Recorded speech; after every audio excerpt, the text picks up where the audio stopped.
اگر آپ کو کوئی شخص کہے کہ تو منافق ہے، ٹھیک ہے، یو آر اے ہائپوکریٹ، تو آپ کو کیسا لگے گا؟ آپ کے دل کو یہ بات گراں گزرے گی۔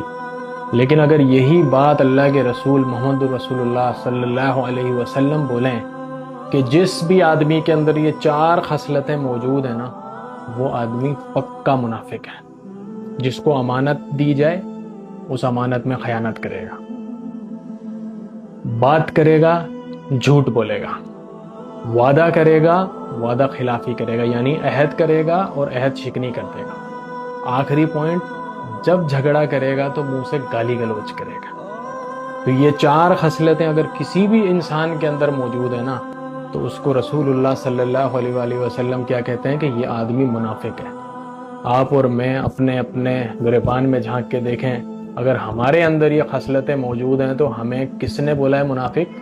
ہمارے نبی نے صلی اللہ علیہ وسلم۔ تو ان عادات سے جو ہے وہ ہمیں کوشش کرنی چاہیے کہ ہم بچ جائیں اور منافقین کی کیٹیگری سے باہر آ جائیں۔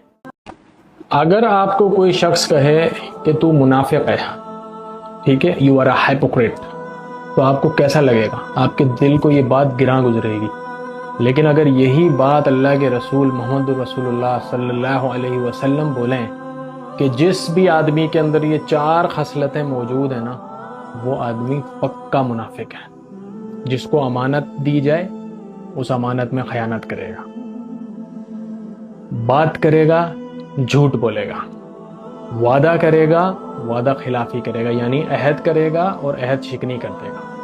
آخری پوائنٹ، جب جھگڑا کرے گا تو منہ سے گالی گلوچ کرے گا۔ تو یہ 4 خصلتیں اگر کسی بھی انسان کے اندر موجود ہے نا، تو اس کو رسول اللہ صلی اللہ علیہ وآلہ وسلم کیا کہتے ہیں کہ یہ آدمی منافق ہے۔